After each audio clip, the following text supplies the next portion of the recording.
Waiting, waiting, 1, 2, 3, I don't know what to do. Da, da, da, da, da, da, da, da, da, da.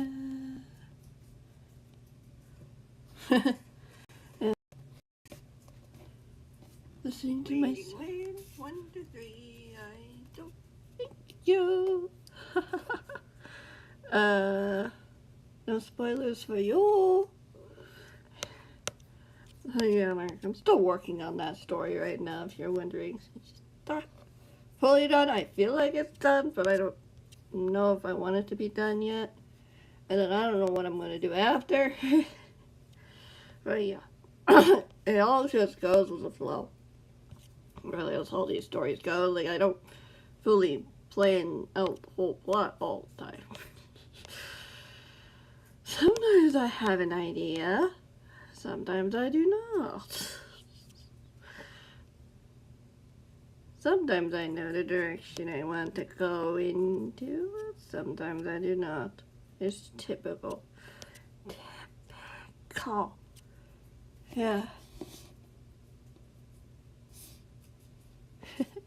Hi Treat, how you doing? Doing a TikTok video. Yeah. That's chapter 9. I don't want to speed too fast. Chapter 11.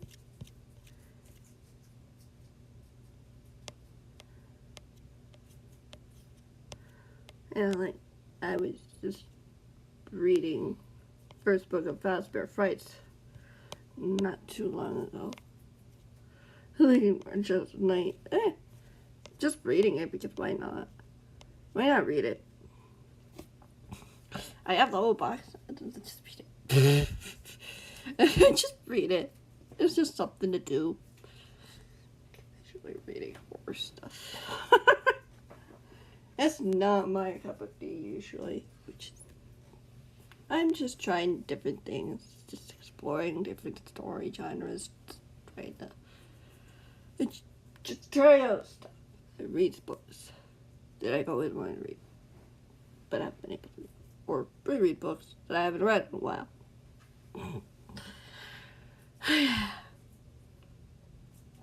That's pretty much it.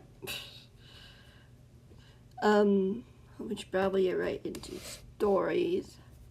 Yeah, there are like 14 chapters left in this one, and the other one is a bit shorter, I think. Yeah, it is a little bit shorter, but I don't know if it'll stay that way or if it will change. I'm still trying to figure that out. The story itself is almost complete, so it's not like I can't jump into the next one next week, but I might not. I might do some more Minecraft first. I don't know. Yeah. Let's get right into it. Since we are here and we are chilling. Yeah. And just so you know, if you do hear guinea pigs in the background, it's probably because one of them is in heat. And I had to rearrange their cage so that they would be able to get away if one of them started to get on the other one, if you might say. Yeah, Cream especially doesn't like it, but she does it too sometimes whenever she's in heat, and like, she doesn't like being chased. I'm like, then why do you try? It's just how they are. Females. Yeah. Right now they're calm. Yeah. They might be a little bit noisy, and that's absolutely fine. Noisy little piggies. Yeah. Move on to chapter 15. If you haven't read the first one, you probably should. Spoilers, but I mean, if you don't care, then I guess you don't care, and that's absolutely fine.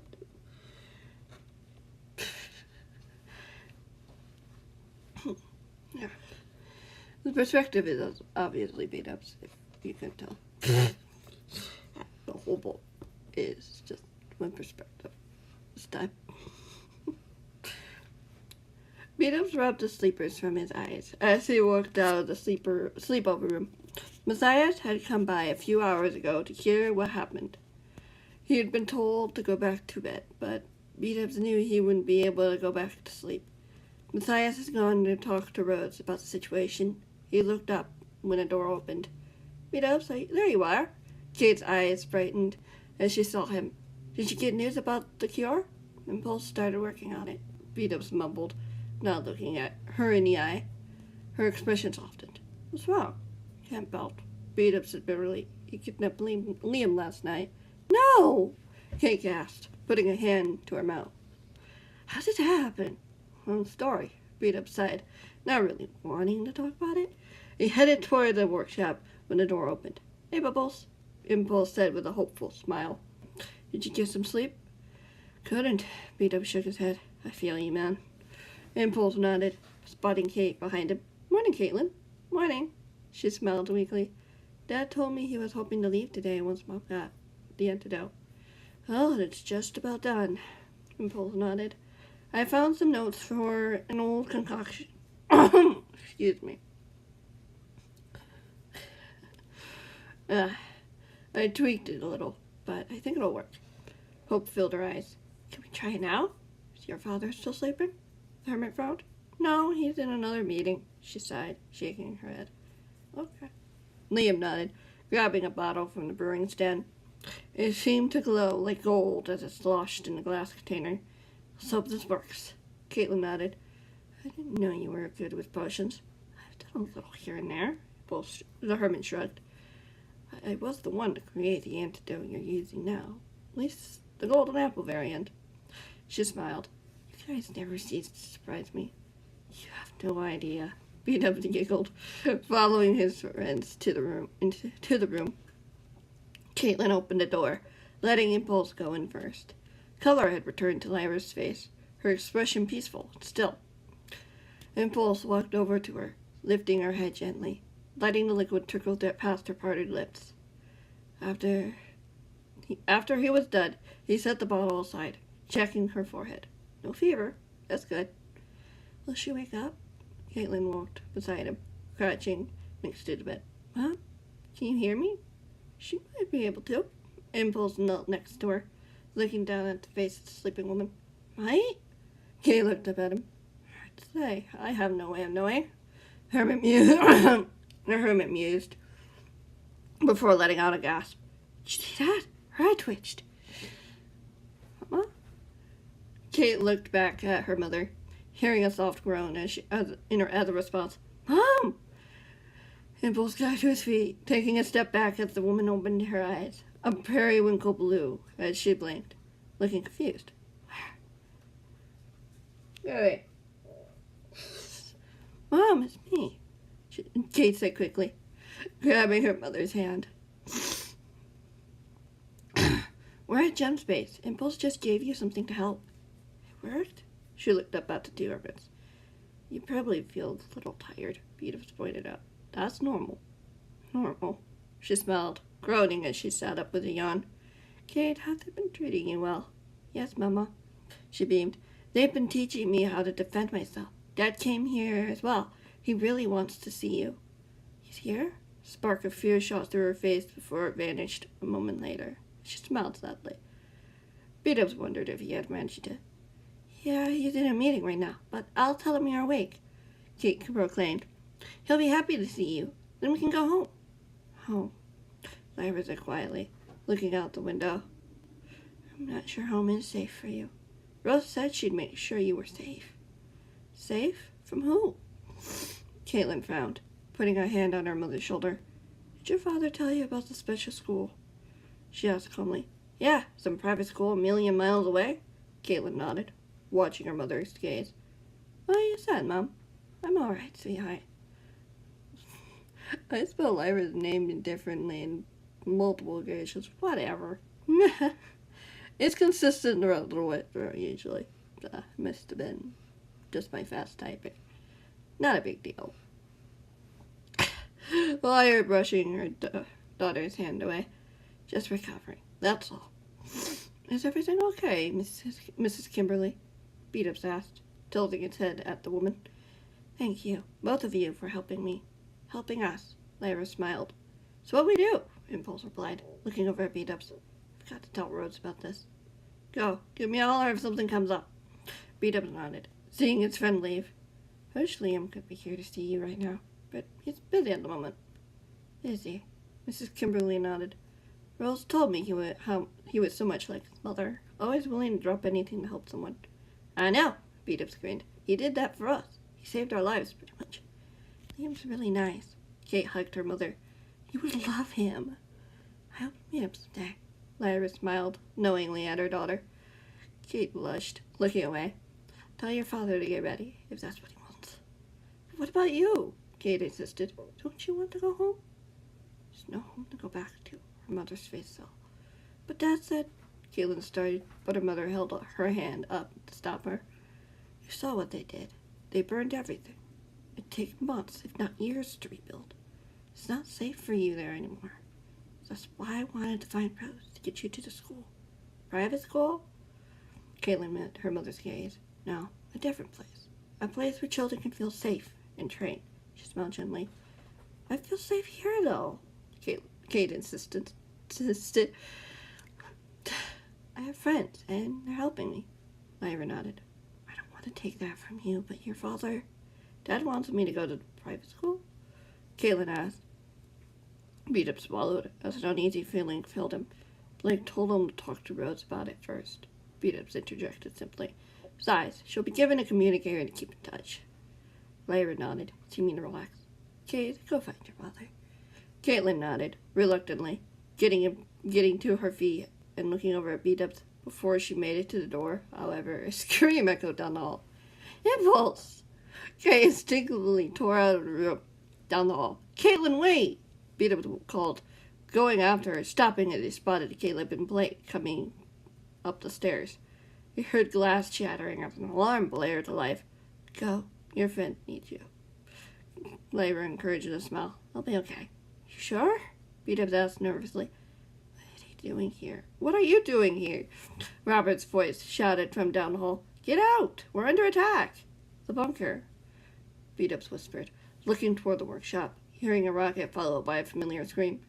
What's that, Caitlin? Robert's eyes grew wide. Get your wife out of here, Beat-Ups said quickly. Get her downstairs. There's a button by the stairs. Press that and hide in the room. What about you? The man furrowed. I'll make sure Caitlin's okay. Beat-Ups lifted his chin. Just then, an explosion below shook the ground as the hermit stumbled. Beat-Ups tore down the hall, finding the workshop as he looked down at the shattered remains of the window. He heard a pained groan in the corner. Looking over, he gasped, meeting eyes with Impulse, who was leaning against the wall, clutching his right side, his brown eyes full of tears. That escalated quickly. Chapter 16. Impulse! Beat-Ups ran to his friend's side, ignoring the blaring alarm as he fell to his knees. What happened? Someone attacked me. Impulse groaned, pointing to the broom stand. Grab a potion, please. Hurry. You're infected? Beat-Ups' face paled, seeing his friend nodded. Hermit sprung to his feet, grabbing a bottle just as he brought it to his friend. Where's Kate? She fell out of the window trying to stop the guy from escaping. He smiled weakly as Beat-Ups lifted his friend's head, letting him drink. The hermit groaned. She's okay. Are you sure? Beat-Ups frowned. She's with Scar and Jem. Impulse nodded as another explosion rocked from below. Beat-Ups pulled out his medical box, already seeing the stab wound starting to heal. You're a genius, Impulse. Beat-Ups smiled, bandaging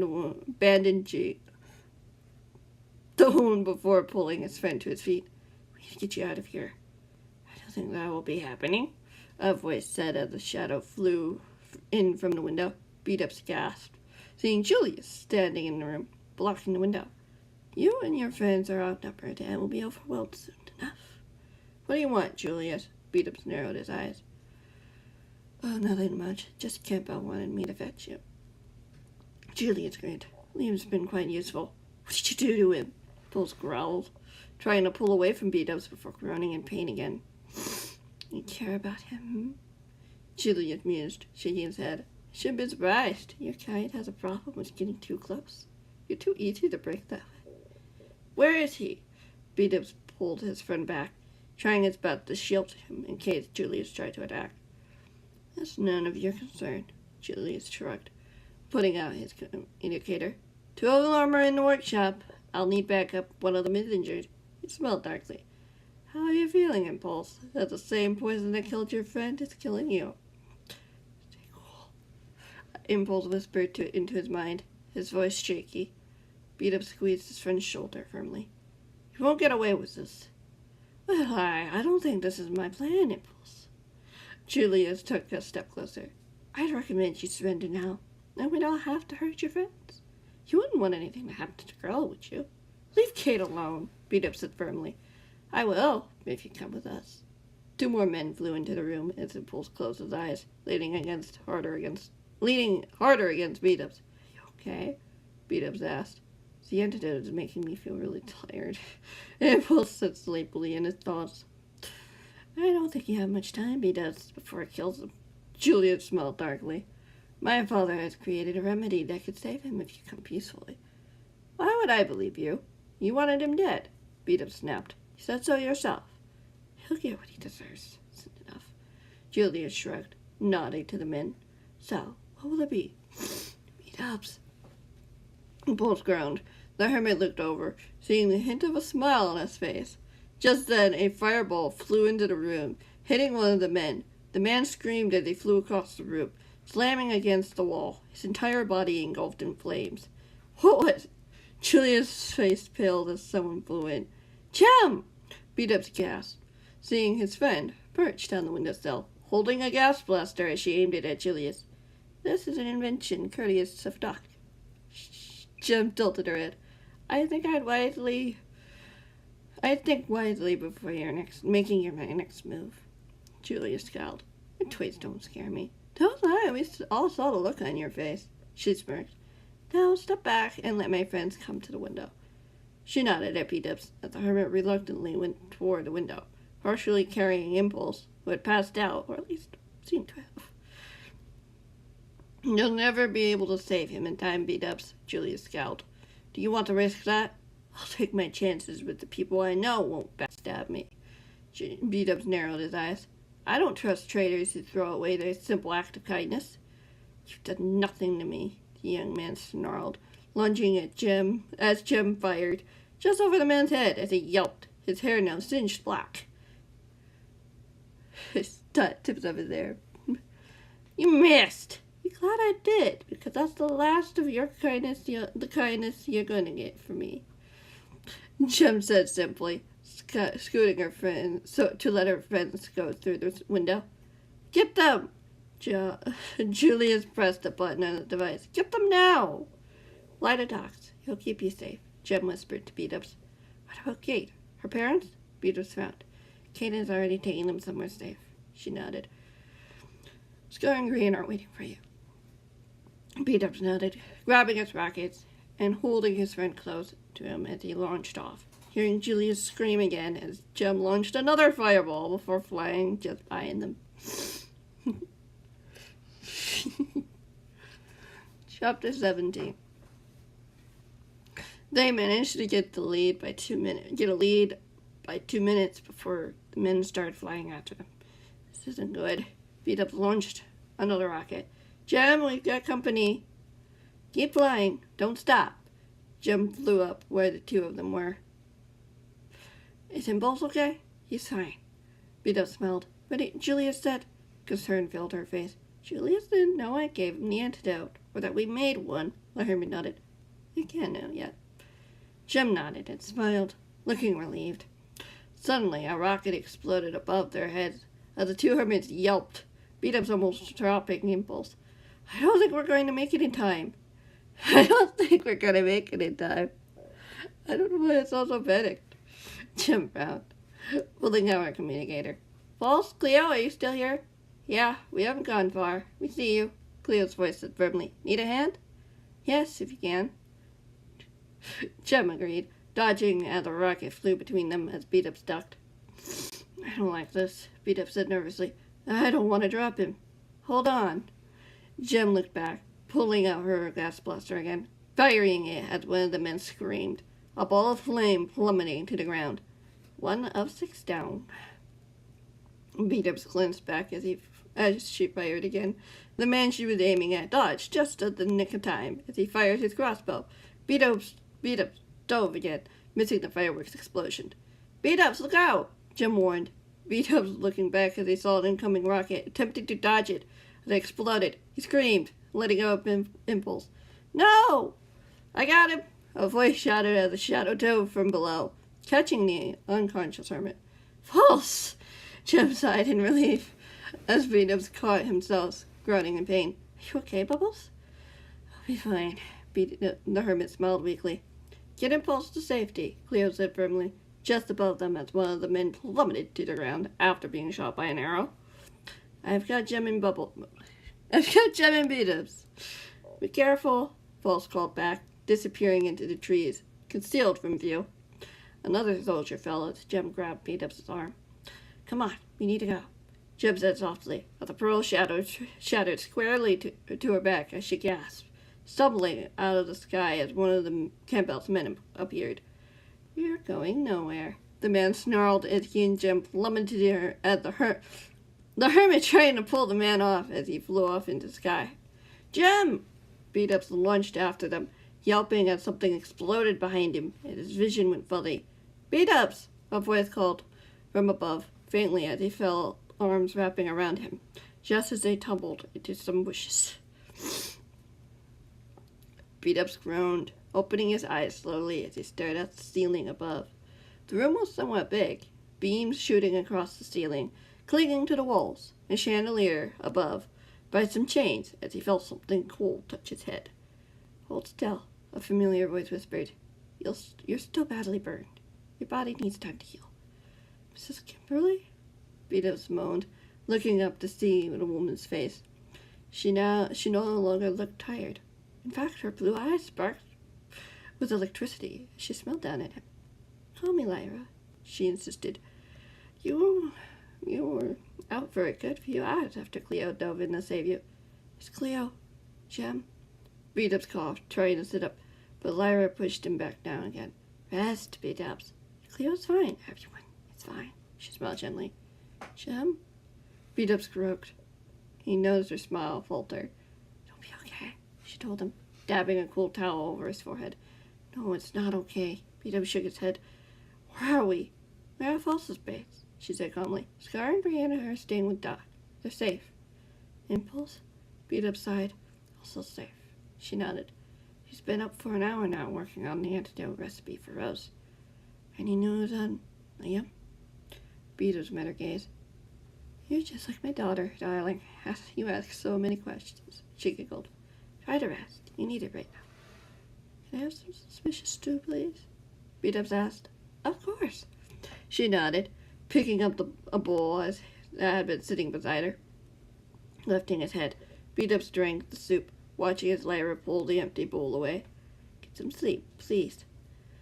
Beat-ups swallowed, looking around the room, seeing a few sleeping bags on the floor. Where is... Shh. Lyra put a finger to his lips. Rest. Beat-ups bit his bottom lip. Is Gem okay? I don't know. Lyra frowned. We'll find her. No. Beat-ups groaned, trying to sit up. I have to. Beat-ups. The woman pressed, putting something under the bridge of his nose. A strange smell tickled his nostrils as he felt sleepy.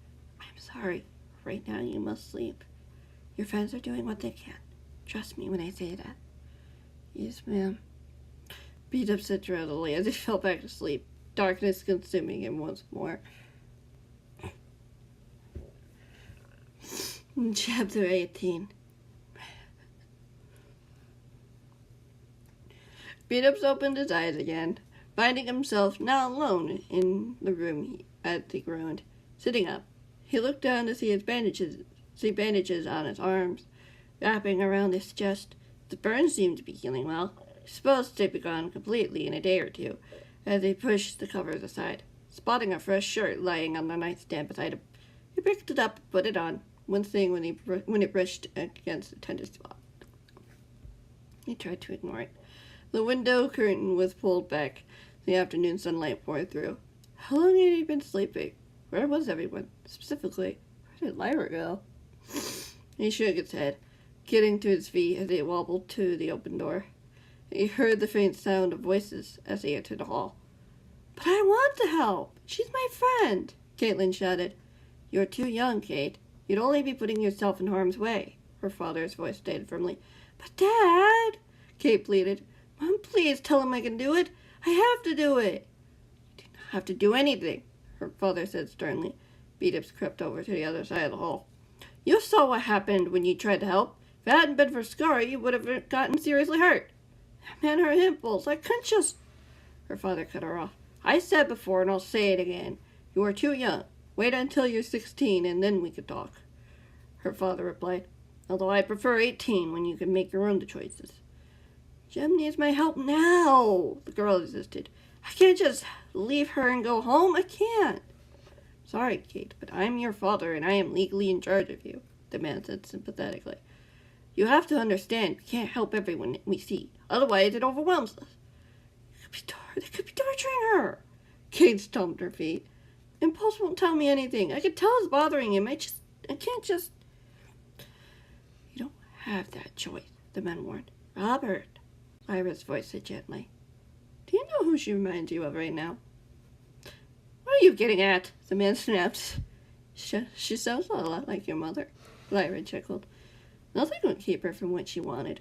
Even if someone needed her, she'd drop anything to help.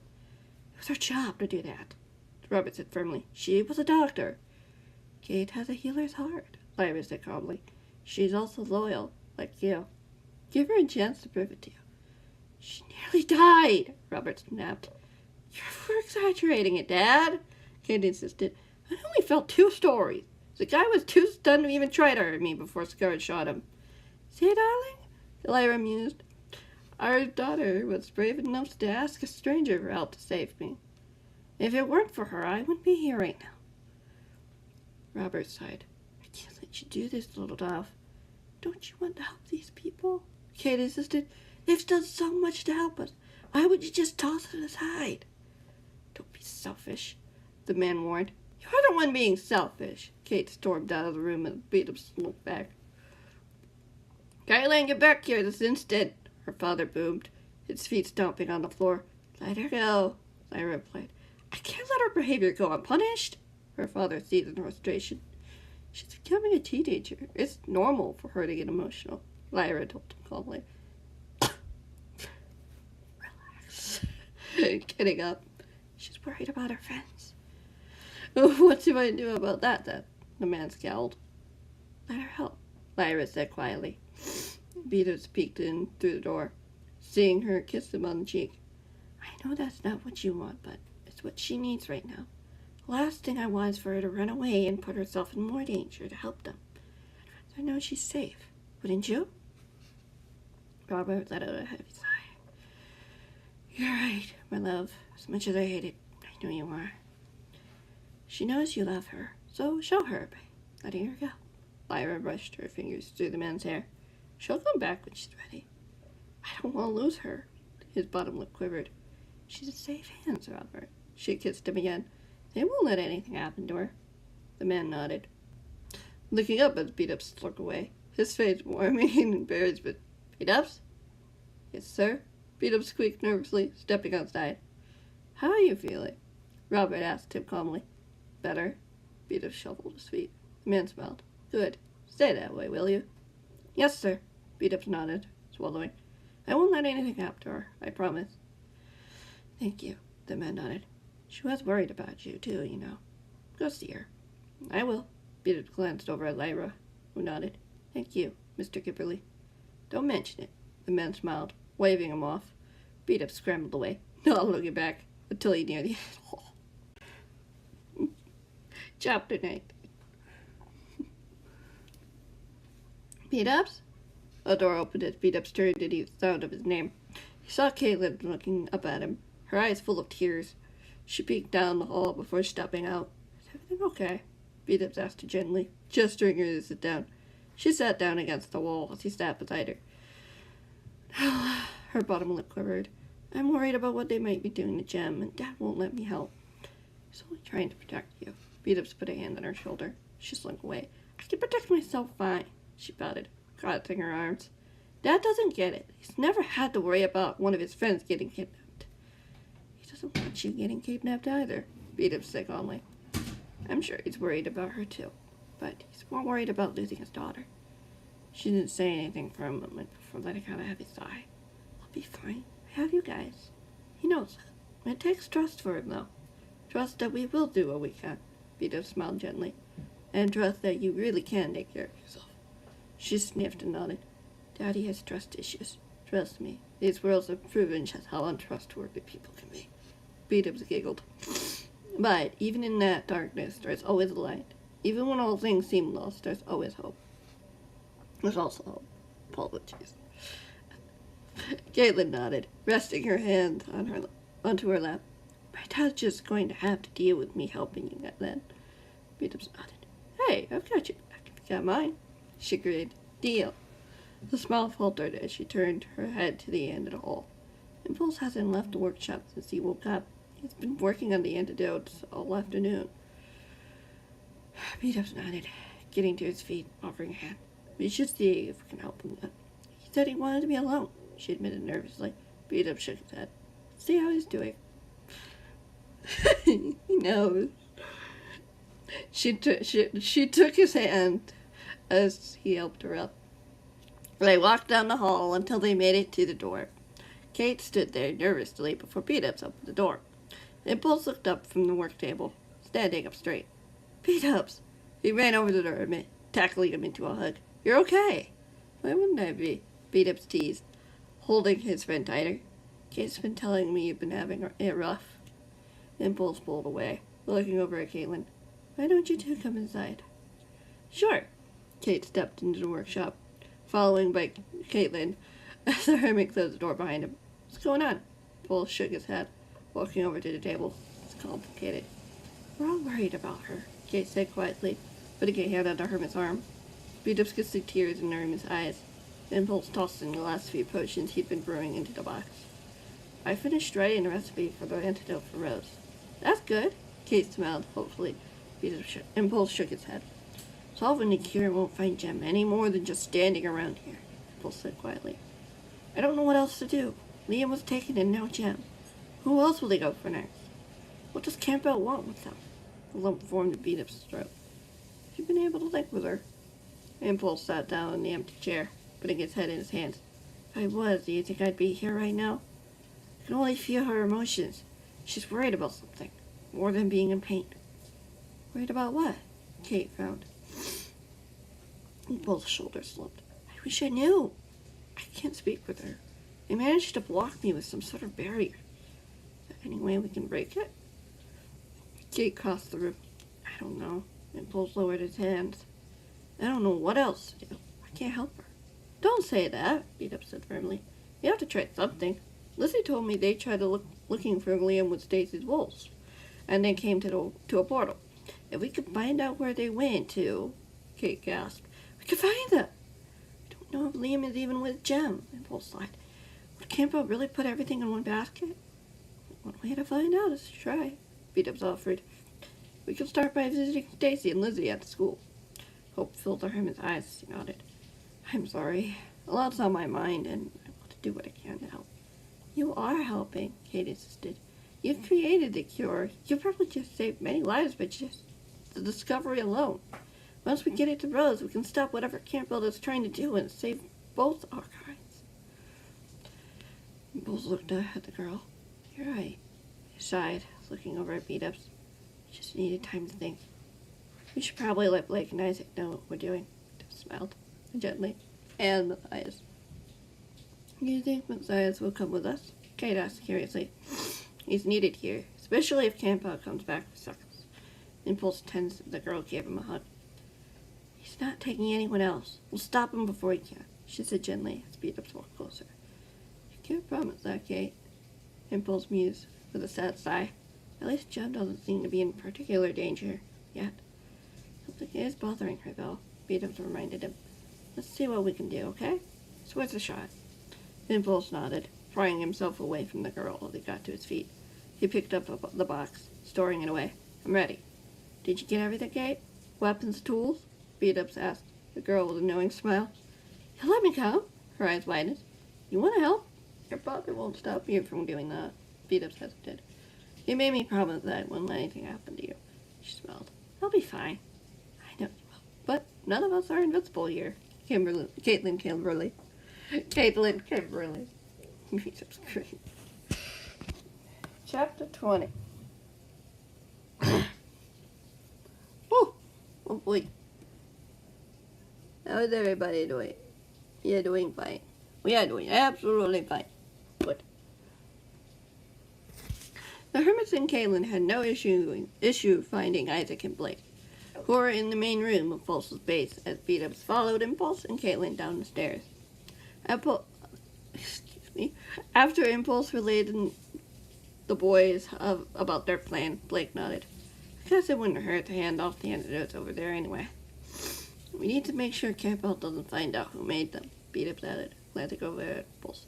It's one more reason for him to hate me, Impulse shrugged. I don't care. You do, a little bit. You just won't admit it. Beat-ups teased him, nudging the hermit with an elbow playfully.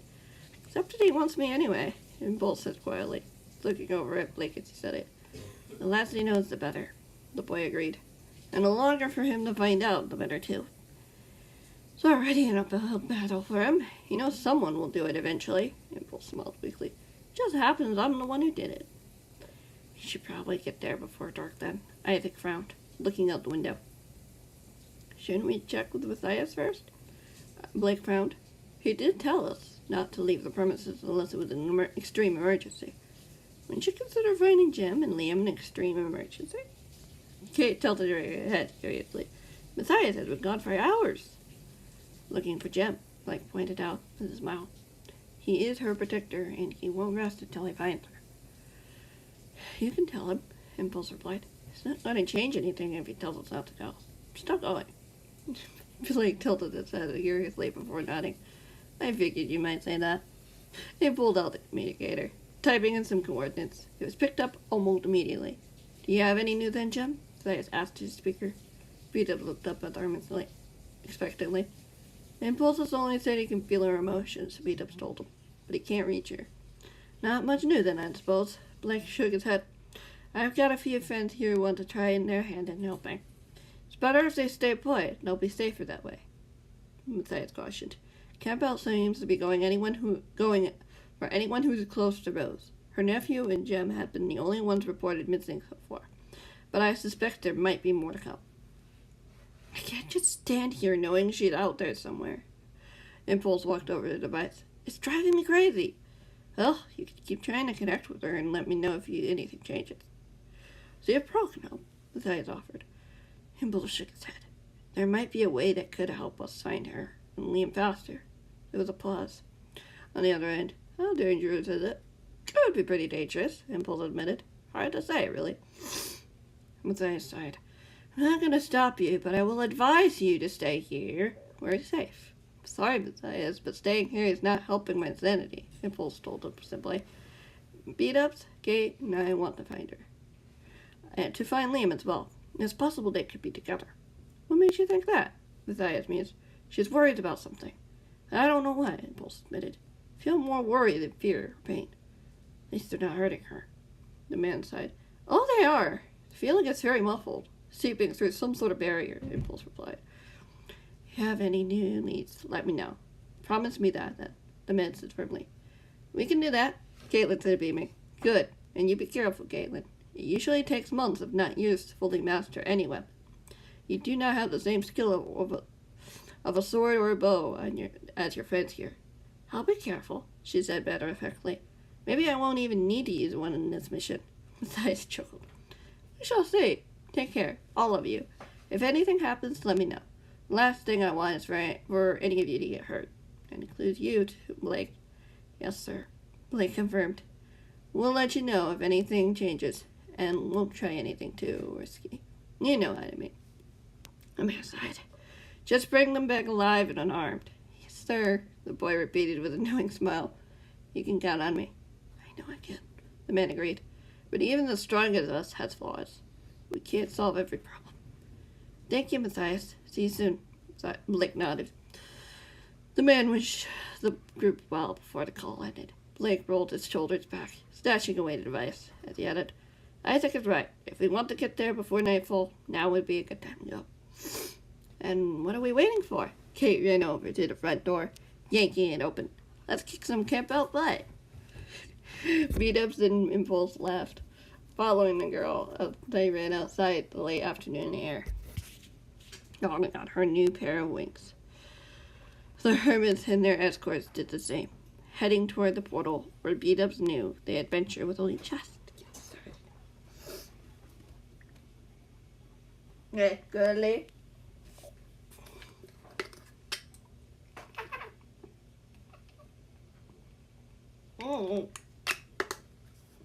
I ate it again. Oh! Weird instances. Ugh. I'm fine. Oh.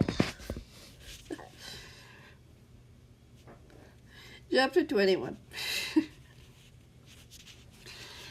Beat-up stepped on the other side of the portal, seeing the spruce trees around him as he walked further down a path. Followed by his friends, he looked to the left when he heard a rustle of leaves, seeing a shadow dart into the woods. What's that? Impulse asked, noticing what Beat-ups had spotted. Probably a wild animal. Beat-ups shrugged. I think it ran on all fours, not human. Should be careful then, Blake warned. No, the animals around here are friendly. Or men, Beat-ups mused. The young man smiled weakly at that. You think it was one of Stacy's wolves? Isaac looked curiously, walking over to the bush. Whether it was or not, it doesn't matter. Blake shook his head. We'll be making ourselves known anyway. Better a friend than an enemy at this rate. I doubt Campbell will have men stationed here to wait for us. Beat-ups frowned. How would they even know we were coming? Fair point, Blake nodded, gesturing for the group to follow him. As dusk began to fall, we'll be out here when the monsters come out to play. The group didn't argue as they followed Blake down the path, Beat-ups jumping at the sound of a low, deep howl echoing through the woods.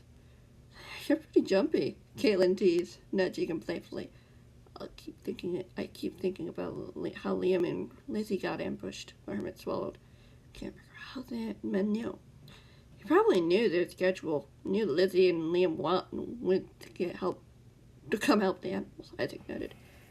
They're good people. Who wouldn't want to help the animals? Kate's eyes widened. You'd have to be a monster to not care. Beat-ups giggled. You got that right. You could see a smirk on Impulse's face as the girl grinned, scouting the area. Look, I think I saw a rabbit run into its burrow. Cool, Beat-ups echoed, trying not to look too deep into the woods. The looming shadows surrounding them uneased him. A hand landed on his shoulder as he looked over, meeting Impulse's eyes. The hermit smiled encouragingly and Beat-ups swallowed. I'm fine. We're almost there. Blake called back, pointing ahead of them as the clearing started to open up. Caitlin gasped. In awe as she spotted the hints of the building ahead. Let me guess. You two ever spelled that? She could stop looking at it. We worked together on that, Blake frowned. Tony and it had a part in helping. A big part in helping, I hear. And a few others you don't. As well as a few others you don't know. Tony? The girl looked at him curiously. A friend of ours. Blake smiled gently. He's been helping protect the school for years. She nodded. Mom says there's this principal named Tom. Is he nice? You'll love him, Isaac grinned. He's a great guy and a good friend of Rose. They arrived at the edge of the clearing, as Beat-ups heard another howl as the man laughed. I know, I see them too. Tony! Beat-ups gasped, turning around to see the man step into the light. At his heels was a large Arctic wolf. It's good to see you four again. The man nodded before looking down at Kate. I haven't met you before. What's your name? Caitlin Kimberly, she said shyly. Tony offered a hand for her to shake. It's good to finally meet you. Wink was patrolling the portal when he came to find me. Told me you were coming. Can I pet him? Caitlin asked. Ask him. He is fairly wild. The man nodded over at the wolf, who sniffed them cautiously before trotting over to them, nudging Beat-ups' back. Whoa there, buddy. It's just me. Beat-ups laughed. Wink wagged his tail, bounding toward the school before stopping, looking back at them. He wants you to follow, Tony pointed out, gesturing for them to go. I'll keep an eye around here. I'm guessing there's a couple of people that will want to see you. Sorry we came in such a short notice. Impulse lifted his chin. We didn't want to risk someone trying to intercept us. Tony nodded. I'm just glad you made it here safe. After Liam was taken, people have been on edge. Beat-up straightened. We'll find him. Tony smiled, patting Hermit on his shoulder.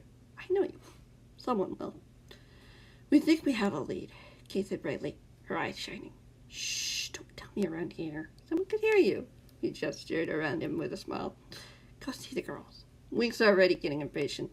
Beat-up looked over just as Wink nearly knocked Hermit over, pushing him toward the base. Okay. He laughed, looking at the others. Looks like we don't have a choice. Kate giggled, running toward the door on the right. Beat-up's going after her, following by the rest of his friends. The girl made it to the door first, shoving it open. I don't know why I just said that. Peeking in. Do you need something? A soft voice asked from inside. Beat-up's impulse arrived. Beat-up could see Lizzie examining the still body of a fox lying on the bed.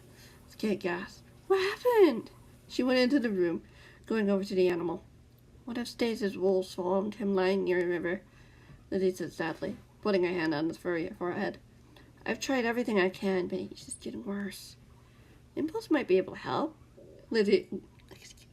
Kate exclaimed, looking over her shoulder as Beat-up closed the door, leaving Wink on the other side, who sat down on the front of the door. Can? Lizzie stood, her eyes locked on Impulse. Yeah, I think I can help. Impulse smiled weakly, putting down a shulker box before pulling out an antidote out, offering it to her. Is that? Her eyes widened, taking the push from his hand. I finished it earlier today. Impulse nodded. I can confirm it works. Hope filled her expression as Lizzie went over to the fox again, prying its mouth open as she poured the liquid down the creature's throat. The fox hiccuped after finishing the liquid, beginning to stir. She gently put her hand on the creature's forehead, sighing out in relief before getting to her feet again. You have the recipe with you so we can make more. Yep, I was planning on getting it to Rose. Impulse leaned into his box, grabbing a piece of paper. I'll write down a copy and get it to her, Lizzie said quickly, taking it from him. Thank you, Impulse. Thank you. That's what friends do. Impulse smiled, looking in Kate's direction. He saved my mother. She was infected too, Kate said with a shy smile. Oh. Lizzie's eyebrows raised before she returned the smile. Glad she's okay. Me too. Kate looked down at the floor. What's your name, child? I don't believe I caught it. Lizzie said gently, putting the paper in Anna's chest. Caitlin. She looked up at the young woman. I'm Lizzie. I'm in charge of the medical wing. She smiled gently. I happen to be a volunteer vet as well. Kate giggled as the fox hiccuped again, opening its eyes in confusion. They were dark, and the purple still in them. They were wild eyes, as they widened with fear. Oh, buddy, Lizzie chuckled, gesturing for one of the boys to open up the door. No! No! Grammar! To open the door. Isaac did so, and the fox bolted, straight past Wink, who didn't seem interested in the animal. There, he'll be okay now. Hopefully he stays away from the water next time. Isaac closed the door again. I do have to tell you, very few people know that this antidote was created. She nodded. Your secret is safe with me. Not that I can do much with it. She smirked, taking a seat on the bed. Her blue eyes looked puffy as if she'd been crying. Where's Stacy? Pulse asked, taking a sit on the bed beside her. She's upstairs teaching a class. Lizzie gestured. She's come down during breaks to see me and... We'll find him, Kate said firmly. The woman looked up, beat up, seeing new fresh tears in her eyes. Shouldn't have been taken to begin with. She let out a sigh. Should have been me, not him. You're both important to Rose, Blake reminded her calmly. Liam's her nephew, and you're her best friend. Lizzie smiled sadly. That's putting it lightly. She's like a sister to me. I think they wanted to take both of you, but Stacy's wolf stopped them from taking you, Blake said simply, as Impulse put a hand on the woman's shoulder. I wish it was me instead of him. She lowered her head. He reminds me so much of his mother.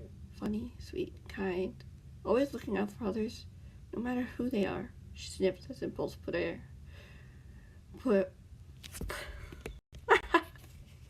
oh no. There we go. Fold her into a side like that. Why couldn't the wolves save him too? They probably thought about that, Isaac noted. To slow them down, enough that they could escape. Lizzie put her head in her hands. Sorry, I shouldn't have let him go. He insisted. He wanted to help. And let's work together to help him, Isaac. The Impulse offered. Something tells me he's not alone. No? Lizzie looked up at the group. Blake and Isaac gave each other wary glances before Blake cleared his throat. Jim was taken hours ago by one of Campbell's men. No! Lizzie cried, a startled gasp, like she was being cornered by a beast. Tell me that's not true, please. Please. I'm sorry, Paul said gently. She got taken trying to escape an attack. Oh, Lizzie moaned, shaking her head. Oh. Do you know her? Caitlin asked hopefully. I've known her for a while, before she met your friends here. Lizzie smiled gently. She's friends with my boyfriend, Joel. I'm connecting the dots. If you guys haven't noticed, I'm connecting the dots. You have a boyfriend? Kate gasped. What's he like? He's the best thing that's ever happened to me. Her eyes glazed over dreamily. The sweetest, kindest man I've ever met. Does he have powers too? Kate asked. He doesn't need powers. He already has my heart, sweetie. Lizzie smiled sadly before it faded. What am I going to tell him? I have a feeling Matthias already has, Isaac reported. He's been looking for her since we got out. She nodded. So what was the reason you came here? I doubt it's just to bring us the antidote. We have an idea how to find her. Impulse pulled his hand down to his lap. Both her and Liam, but we're going to need help. We need to find out where they took it. I scrambled the portal by the time we got there, she said dejectedly. We couldn't follow them even if we wanted to. We've got to try, Caitlin insisted. They're counting on us. The longer we wait, the more danger they're in. Lizzie nodded, looking up at the group as Impulse stood. Beat-ups could see the determination in her eyes. What can I do to help? Chapter 22.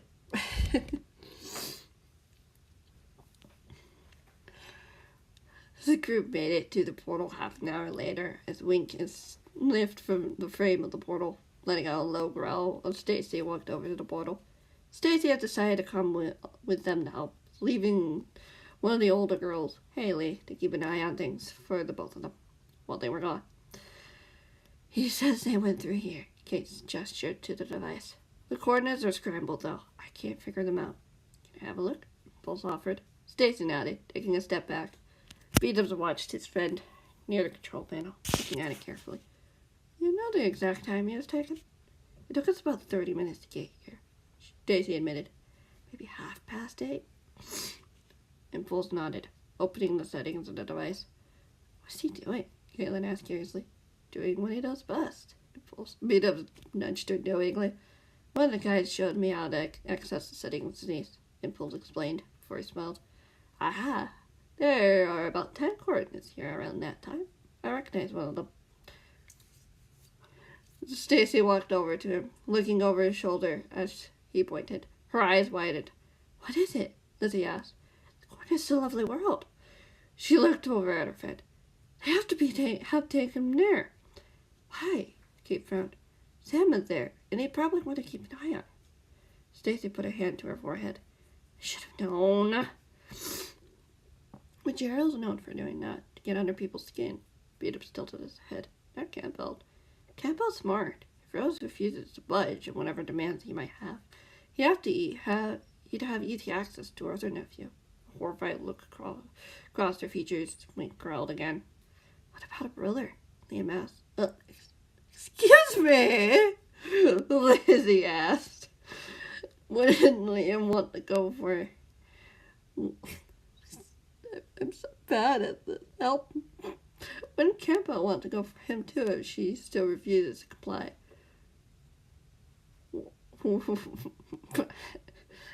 Oh no. Stacy shook her head. I don't want to think about that. We should make sure Sam's okay. That's the least we can do. What if they aren't there? Blake asked. Well, no. Stacy looked over at Impulse. I've only felt her emotions, nothing more. Impulse, the hermit admitted shakily. What is she feeling right now? Lizzie asked. Scared. Impulse frowned. We have to find her. Stacy said defiantly. Get us to Lovely World, Impulse. Yes, ma'am. Impulse pressed a few buttons on the portal flashed. Blake, Isaac, and you might want to lead the way. I'll go first, Blake offered. Isaac, you take the rear, just in case. Be careful, Beat-Ups warned. They could hijack the portal to try to separate us. They knew we were here. Impulse glanced up at him with a smile. Which, if they did, I think they'd be swarming. He has a good point, Isaac pointed out. Unless they want us to go to Lovely World. Could it be a trap? Lizzie looked uneasy. Stacy went to her side. You don't have to go, Stacy reminded her. We can take you back to school. No! Lizzie interjected firmly, startled by her own outburst before lifting her chin. I'm coming. I'm not going to leave my friends behind. Tears formed in her eyes as she said it. You know what happened wasn't your fault. Stacy hugged her. If you'd been taken instead of Liam, he'd tear the world apart to find you. Really? Lizzie looked up at her. He cares about you. Stacy smiled gently. Let it go. So did his mother before. She didn't finish. I shouldn't have left her. I shouldn't have. Don't say that, Stacy snapped, wrapping her arm around his shoulder. She knew the consequences of what would happen. She protected you, saved you. Don't take that from her. I'm not. Her bottom lip quivered. If something happens to him, I don't think I can forgive myself. Then we'll find him and stop Campbell, Beat-Up said confidently. He needs you, Lizzie. He needs you to be strong. We all do. She nodded, stepping toward the portal. So we got a Lovely World. Stay close to me, Blake warned, stepping just in front. Hold each other's hands if you must. We're not getting separated. The group nodded, following the boy through the portal, as Beat-Up closed his eyes, feeling Caitlin's hand in his as they slipped through. Chapter 23. Beat-Ups followed Blake and Impulse, who were leading the way through the town, following the spruce and birch checkered path. Beat-Ups didn't pay too much attention to his surroundings as he walked along, seeing something ahead. Is that it? Beat-Ups asked, seeing a large oak and sandstone building ahead. Large. Very large. Hopefully, there's someone home. Impulse glanced back over his shoulder. But yes, this is it. Stampy's lovely abode. So much to see. Caitlin's eyes grew wide. I could honestly live here. Impulse laughed. So much to do. It's almost like paradise. Why almost? Caitlin tilted her head softly. Because no matter where you turn, they're always watching. Stacy pointing up ahead. Beat-Up squinted, seeing a figure crouching on top of a chicken coop. He couldn't see the figure very well, but they disappeared a moment later. They've definitely been watched. They're definitely being watched, I mean. Blake frowned, heading for the front door, ringing the doorbell. I looked in the actual world, there's no doorbell, but I'm just like, oh, whatever. I'm just gonna leave that in there. No doorbell. I looked because I needed to know a few things. So, research. Of course, it's just a recreation and not the actual world. You know. You really have to do that? Isaac mused. The young man shrugged. It's the polite thing to do, I guess. Isaac smiled, moments passing before they heard footsteps. Well, isn't this a surprise? The door opened and an orange ginger cat appeared in the frame. I didn't expect to have visitors today. We didn't either. Beat-Ups chuckled nervously. Is Emerald? Yeah, somewhere. The guy shrugged, spotting Lizzie and Stacy. What are you two doing here? Looking for Liam. That's what. Lizzie glanced over her shoulder hopefully. You know you guys are being watched. Watched? The cat furrowed his brow. Yeah, someone can't build them if it's caught spying on your base. Blick said simply, shaking its head. Oh dear. The cat took a step aside. If that's the case, you better get inside. Especially you four. He pointed at the hermits, Lizzie and Stacy, ushering them inside. Beat-ups walked inside. A lot of inside. Caitlin staring at Steppy, wide-eyed, with the basement, not saying a word. She's not used to seeing a giant walking cat. You know, and he's a cat. What do you expect? And no. The hermit held back a chuckle as he followed the cat into the storage room. How's Sam doing? Impulse asked, breaking the moment of silence. He's as good as one can be. The cat shook his head. I'm sorry, Lizzie whispered, staring at her feet. You did nothing wrong, Lizzie. The cat assured her. You did the best you could. No one was perfect. Can we see him? Stacy offered. We think his brother might be here. Here? The cat's eyes widened, looking around the room before whispering. Are you sure? Out of all the coordinates they used to mess with us, yours made the most sense. Impulse replied. Campbell would want Sam to be close, in case he needs. You know if Liam's okay? The cat asked hopefully. Grub looked over at Impulse, blushed. If I've assessed so far, it's not good. I think he's alive. Still alive, though. You think? Caitlin tilted her head. If Jen's with him, she'd definitely feel a lot more than scared and worried if he was gone. Impulse looked at his feet. Wait, what happened to Jen? The cat snapped.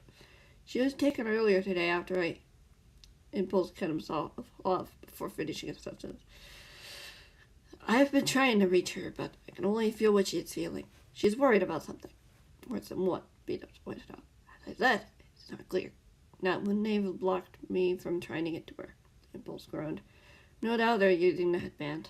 He patted his pocket as he added. I could solve that problem with her when we find her. Aye, Stampy nodded. You don't know exactly where she is, though. No, the cat Impulse shook his head. I thought maybe you could help. Me? The cat frowned. Your dog's steps. Stacy reminded him. All right. Yeah, of course. The cat laughed, looking down the hall. I could definitely grab one of them and see, and we'll have a look. We should let Sam know, Isaac offered. He'll want to help. If Campbell after him, that's not a good idea, the cat admitted nervously. He probably wants me, and I'm still going, Lizzie said defiantly. They attacked both me and Liam that night. They wanted both of us. At least ask him, Stacy offered. Give him the choice. Stampy smiled sadly. All right, I'll be right back. Don't go anywhere. Everyone nodded as the cat ran down the hall. Beat was looking back over at the sound of a chest opening, seeing Caitlin peeking inside curiously. They walked over to her. What are you doing? Looking. Caitlin shrugged, rummaging through it. I'm not taking anything, don't worry. I don't think he'd mind if you did. Impulse chuckled. Find anything cool? Just random stuff. Caitlin sighed, closing the chest again. Nothing interesting. Darling! I'm fine! Wow! The group didn't say much else for a few moments before the cat returned, and Sam walking behind him.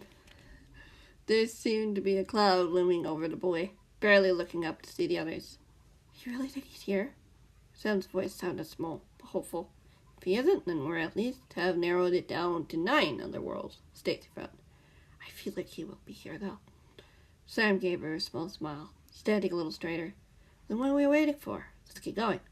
Impulse, let us know if you feel any change, Stampy stated simply. Whether it's stronger, or you manage to break through that barrier. Or she does, Impulse shrugged. I've been trying to reassure her, but it's not getting through either. At least I don't think it is. Either way, keep us posted, Stampy nodded, looking over at Stacy and Lizzie. Stace, I need you to stay with Squishy and fortify this place. When you get Liam, no doubt Campbell will retaliate. Yes, sir, Stacy nodded. You can count on us. The cat smiled, looking at the others. Are you sure you want to do this, Lizzie? Yes, Lizzie nodded. I'm in too, Caitlin nodded, lifting her chin. The cat smiled at her. I'm Caitlin, by the way. Well, Caitlin, hopefully we can get in and out without causing a scene. And the cat started walking toward the front entrance. That's the plan here. No fighting unless we have to. You got it, Beat-Up screamed. Looking back in time to see Stacy disappear down the hallway. Out of sight. In chapter 24. I think we should start looking near the portal, Lizzie offered. Stampy leading the way, with a dog at its heels. Beatles walked beside Impulse, checking his surroundings, wondering if he'd be able to notice anyone was watching. If they were, couldn't see them. Makes sense, unless they went through a different portal. The cat nodded. They went through our portal, Lizzie replied, sounding confident. It's lovely you should be able to pick something up. Stampy replied, gesturing ahead, as the dog bounded forward, barking into the trees. Go find them, girl. Suddenly they heard a yelp of surprise that nearly made the hermit jump out of his skin. Beat-Ups ran forward, along with everyone else, to see Fluffy licking the face of a girl about 15 with short, spiky black hair and gray eyes. The girl giggled, pushing the dog away. I'm okay, you just scared me. Haley? Lizzie frowned, pinning everyone to the girl, and Fluffy lumbered back at the cat's feet when he called her. What are you doing here? She gasped when she noticed a cat on the girl's arm. You're hurt. What happened? I'm fine, Lizzie. Really? Haley smiled at the interpreter, helped the girl to her feet, brushing herself off, wincing as she clenched her right arm. Just got into a little trouble while helping one of the wolves free a sheep trap under a fallen tree. Oh no! Lizzie gasped. Was it okay? Startled, but I don't think it was badly hurt. She smiled gently. I was about to head back when I was ambushed by a couple of guys. She shook her head. They realized that wasn't who they were looking for and demanded to know where you and Stacy were. What did you tell them? She asked. Did they follow you? I don't think so, ma'am. Haley shook her head.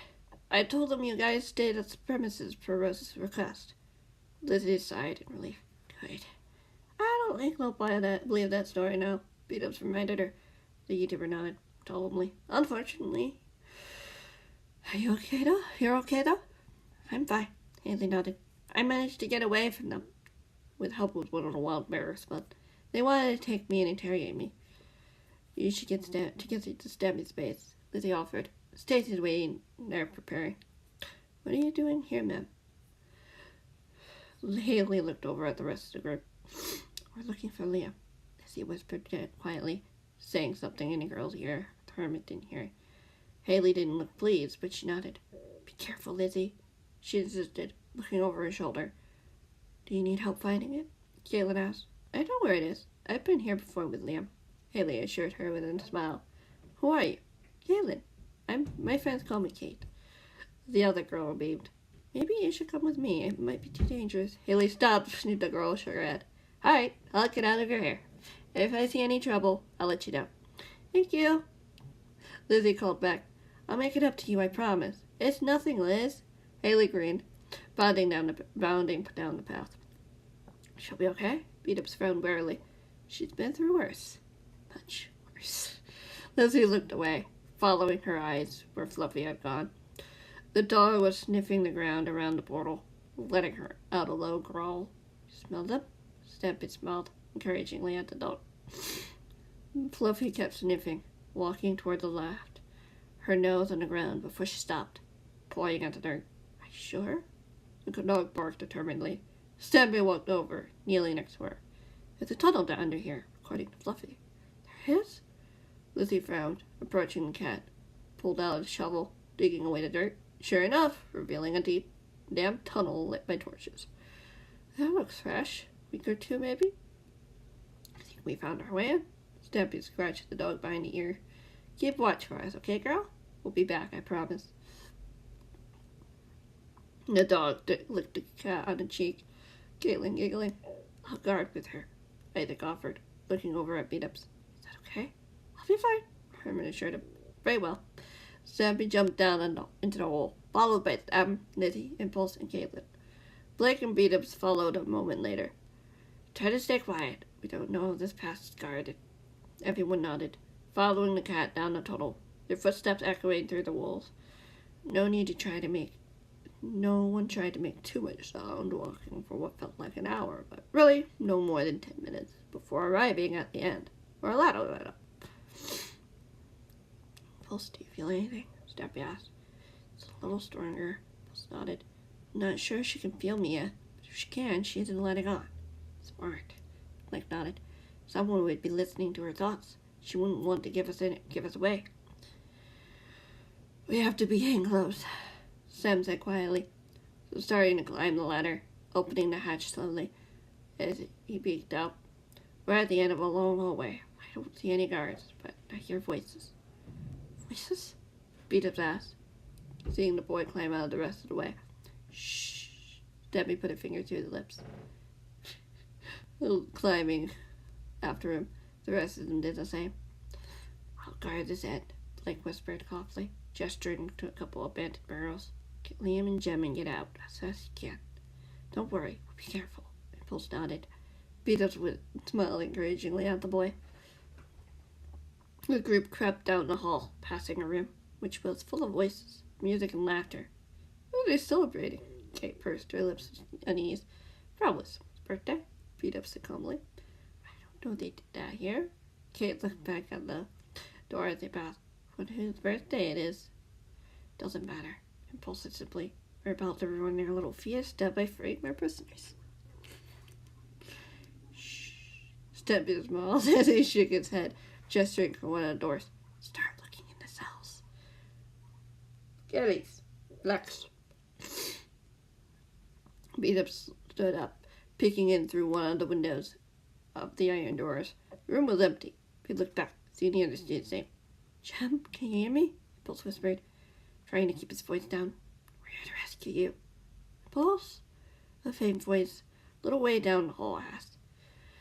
Beat-Up scrambled after his friend, followed by Caitlin as they made it to the door. Beat-Up gasped when he saw who was inside. Jem huddled in a corner, headband dropped around her forehead, sweat trickling down her face as her green eyes met theirs. Beside her was another figure, was moving. Sam, he's in here. Beat-Ups hushed, gesturing for the boy to come over. Impulse unlocked the door and opened it as the others came over. Kate immediately ran into the room and tackled the hermit into a hug. You're okay, she said in a hushed but joyful tone. What are you doing here? Jem asked, pulling away from her, rubbing her temples gingerly. You guys shouldn't be here. We're not leaving you, Beat-Up said as she looked up at them, concern in her eyes as Impulse fell to her side, offering a small chip between his fingers. We should get that off before... Suddenly, there was a loud slam as the door opened. Too late, she winced. You knew as soon as I said your name. Impulse placed the chip on the chip as it sparked to life, turning it off with a press as it clattered to the floor. She tackled him into a hug before pulling away, stumbling to her feet.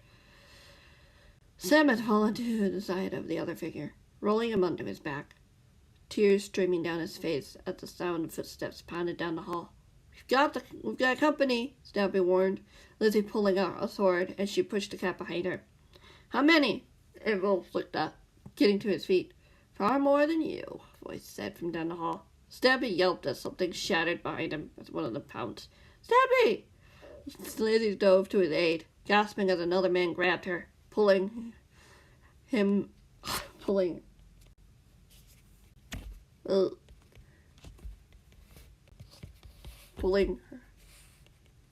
her clothes before putting a dagger to her throat. There we go. Don't move, or I'll kill her, the man sneered as the Beat-Ups rose, still seeing horror on their YouTuber's face. Chapter 25. You wouldn't. Beat-Up stood firm, putting a hand on Caitlin's shoulder in warning. He pulled out a sword with his other hand.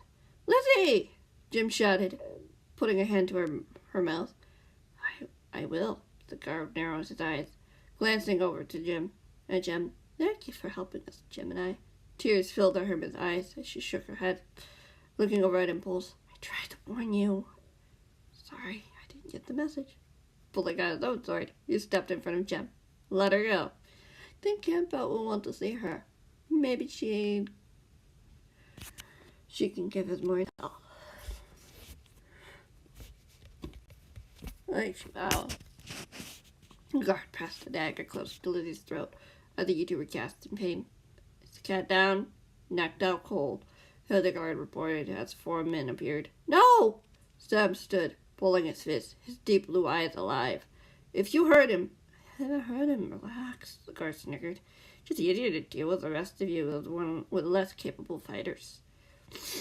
Grab the YouTubers and take them to Camp Bell, the guard holding Lizzie reported. Take the non-YouTubers to another cell. We'll deal with them later. What about the one you got there? One of the guards gestured to Lizzie. She's coming with us, the man snapped. This will be even more reason to celebrate. What do we do? Kate asked, pulling out a sword. Beat up Jem taking a wary step closer to the girl, as the man holding Lizzie smiled. Well, darling, I think it's quite simple what you should do. No matter what you try to do, I will kill your friend here. You have no other choice but to cooperate. Kate, give me your sword, Jem whispered. Beat-ups didn't dare look behind him as he stepped forward. The man tensed. Lower your weapons and raise your hands for I can see them, the guard warned as the YouTuber in his arms choked out a sob. Get out of here, Lizzie cried, tears falling down her cheeks. Fear etched in those blue eyes. Oh, where would they go, sweetheart? The man mused as the woman squirmed. You're outnumbered, spouted. One call and we'll have more friends joining the small party. Okay. Impulse lowered his sword, nodding for beat-ups and the others to stay. No! Lizzie screamed, please! Sorry, Liz, but no one's being left behind. Sam straightened. Such a shame you say that, because your friends won't be around for much longer. The man mused as a soldier beside him walked in, commanding everyone to turn around. Jem dropped Kate's sword. Looking over to Impulse was uncertainty as the hermit nodded. Beat-ups was tempted to try to look at into his friend's mind, but he was jolted from the thought as he was shoved to the wall. Charlie, relax! Stay still, the man warned, forcing the hermit to drop his sword. You won't get away with this, the hermit said sourly. Oh, but we will. Who's going to save you? No one knows where you are. The man by the doorway sneered. Once you got those hermit stout bids, we can go. The non-YouTubers can stay here for now. I'm not letting you take them, Caitlin lunged forward, but Jem pulled her back. No, she said firmly. But... Kate's bottom lip quivered as her dark green eyes hardened. This is my chance to prove myself to my dad that... Sure, your father is quite proud of you of your bravery, child, the man replied, cutting her off. There's a fine line between courage and stupidity. Don't be stupid enough to get yourself killed. I don't think your friends would like that. Why would you care? The girl snapped as a soldier in the room stepped away from beat-ups, walking over to Impulse, who had obliged. Sam reluctantly took a step back. The pain on his expression, the hermit had suspected, was more than just a response to how they treated his brother, who was lying at his feet, his arms and face etched with burning red scars, slowly healing. Sam, more than anything, wanted to help them, but he was torn seeing Lizzie in such a predicament. Campbell's been quite interested in you, Miss Kimberly. The man by the door smiled. A shadow passed by the window as 2 more men appeared. You have the passion to do what's right. Too bad the YouTubers got to you first. What are you talking about? Kate tensed. You would have made for a good soldier. Your willingness to fight proves that. The man chuckled. I'd never work for you, she snapped angrily. Perhaps not willingly, the man shouted the last word, ominously. We could always arrange an unfortunate accident to happen to one of your parents. He looked over at Jim and added, what if your new friends? She balled her fist, stepping aside as the soldier approached, leaving both Impulse and beat-ups by the wall. The other 2 men walked inside, pulling him from off the wall, shoving the 2 hermits to the door. Pros won't let you, can't she? The man smirked. She's filled her head with nonsense these days. After her close Eli passed, she's never the same. The man, he shook his head. I suppose she got tired of fighting, of the pain and suffering that she and those around her have to do with. caused by you and your leader. Kate's eyes exploded with fire. If you just left them alone, there would be no need to fight. You're putting innocent lives in danger so that you can get only so that you can get what you want. Revenge. Man shook his head. My uncle and brother to a raid of my town many years ago. By them. He looked over at the hermits. No more revenge than love? Beat-ups mumbled, catching a small smile crawled in Impulse's face. I'm not letting you take them, Kate said firmly, lunging at the man by binding Jem as the man turned on her. No! Jem screamed as the man grabbed the girl, tossing her aside, and she crashed into the cobblestone wall, crumpling to the floor. Kate! Could have been worse, the guard grunted, shoving the hermit back to the wall. You're lucky you wants her alive. How can you live here with yourself hurting a child? Jem spat at the man, but didn't resist. She disobeyed an order. There are consequences for such. The man holding Lizzie warned. Fortunately, I didn't mean losing another friend. That can change. The hermit's face paled. No, that's all right. Smart. The man smiled. The last guard finished with Jem. Beat-ups watched as she looked over at where Sam and Liam were before meeting them outside. Time for us to see our friend. 26. Beat-ups walked down the hall, hearing the sill behind them close and lock. He didn't dare look behind him, hearing Lizzie sobbing, as well as the scuffling feet from his friends. They neared the end of the bright white hallway, as a dark oak door and one of the soldiers opened it. To a dark oak door as one of the soldiers opened it. We have come with the rescue party, as requested. Good, Campbell's cold voice said in the room. B-Dub looked up to see the man standing before a machine, which loomed over him. Royster was to the left, fiddling with some controls. Beside him was Julian, who watched them enter silently. Bring them in and put them on their knees. Make sure no one else comes in or out. Are you sure that's necessary? The guard frowned. One of them could have warned someone through the link. Their link, Campbell brushed off with her hand before turning to face the group. Beat-ups fell to his knees before the man seen Jem, Impulse, and Lizzie do the same. Stabby was tossed to the floor, unconscious. His arms bound behind him as well. What happened to that one? He'll wake up in a little bit, one of the guards reported. He was the closest to the hostage. We couldn't risk him interfering. Jem winced, shaking her head, her expression smooth. Impulse's face, on the other hand, was pale, staring at the machine behind the man. Very well, Campbell nodded. 2 of you may stay, but the rest may go. He looked over at Julius. Boy, won't you go with them? Our other prisoners might need a little guiding. The girl is with them. Do not touch her. Jem bristled, her eyes glaring up at the young man. He nodded. Yes, sir. Julius left the room with most of the guards, leaving 2 soldiers by the door, guarding it. They almost looked like statues as Beat-ups heard Campbell clear his throat. Beat-ups looked up, meeting the man's dark eyes. I was hoping for more of a party, the man smiled. You could have at least told us we were coming. What did you want? What do you want with us? Jem snapped firmly, straightening her expression unafraid. Such boldness, the man Campbell mused, looking over at Dr. Royster calmly. Which would you like to start off with first? Royster stepped away from the panel, noticing the visitors for the first time. He looked over and frowned. Them over and frowned. Sure about this, sir? After the last test with the other one. Silence! The man snapped, marching over to the YouTubers. Rose needs to learn not to meddle with our business, as do the rest of them. I don't care about what happened to the last experiment. If it happens again, so be it. Now, who should it be? He looked over at the doctor. Beat-ups is the only one here with experience with the machine. Bryce Friday. Although Impulse did see it in action, I am curious to know what he knows. Beat-ups could be useful. Campbell cut him off, nodding before looking at Jem. But perhaps she might have the whereabouts of her friends. No, take me! Lizzie insisted, her eyes wide with fear. Take me! Leave them alone!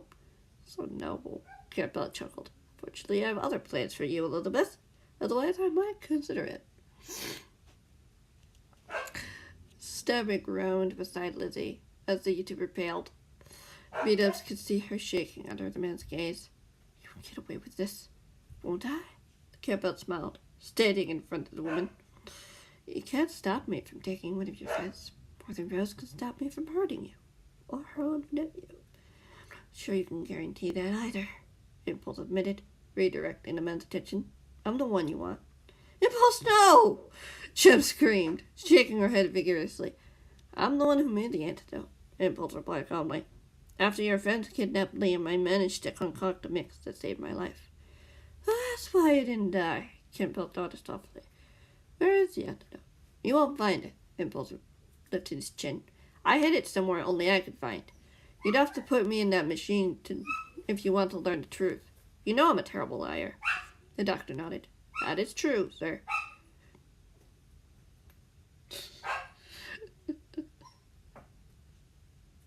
Rosie has been in prison, and she does not like it very much. Campbell walked over to the Impulse.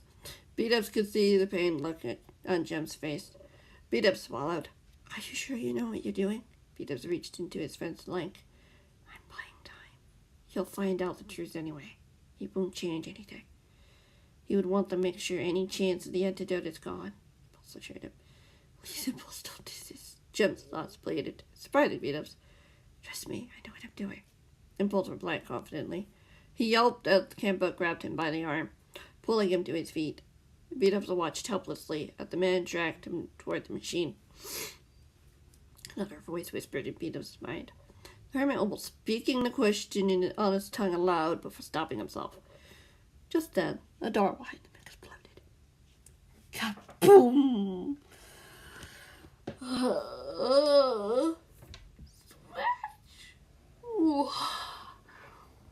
That's a lot of eating. Yes, then. Explosion. We haven't made it in 90 minutes. Nice. We're almost done with the book, too. Chapter 27. Stay away from my friends, a voice bellowed from behind as a ball of fire flew over their heads. Hitting the machine, Beat-up lay on the floor, on his side as he groaned. He heard Impulse scream, followed by two thuds. My machine! Royster scowled, whirling around at the newcomer. How dare you! From one redstoner to another, it's personal, the voice said firmly, as the figure stepped into view. He wasn't alone either. Tyler, Isaac, Blake, and 4 men he didn't recognize stood behind. You're outnumbered, Doc. And you and your enemies. You might as well surrender. You have no idea where you just walked into. Ricer smiled, walking toward a table nearby, lifting something off the surface. You know better than to walk into a redstone's territory. Your son didn't seem to have an issue with that. The figure glared at the man, readjusting its gas plastic. Tango? Beat-ups groaned, looking over to see Impulse had fallen to the floor, not moving, its right arm and face burned. Gabbout didn't fare much better, struggling to his feet, gripping onto the ashen remains of the machine with his injured hand. The hand seemed to blend into the machine as the man winced in pain. We're hardly expecting him. Royster smiled darkly. I'd happily give him a second chance to the person who's caused me so much pain over the last few months. How do you mean? Dango raised an eyebrow. Julius told you, didn't he? Beat-ups groaned, struggling to sit up, freezing when the man readjusted his new crossbow like a weapon. Doesn't matter now. The man shook his head. He walked over to where Impulse was lying, aiming the device downward. No! Lizzie screamed.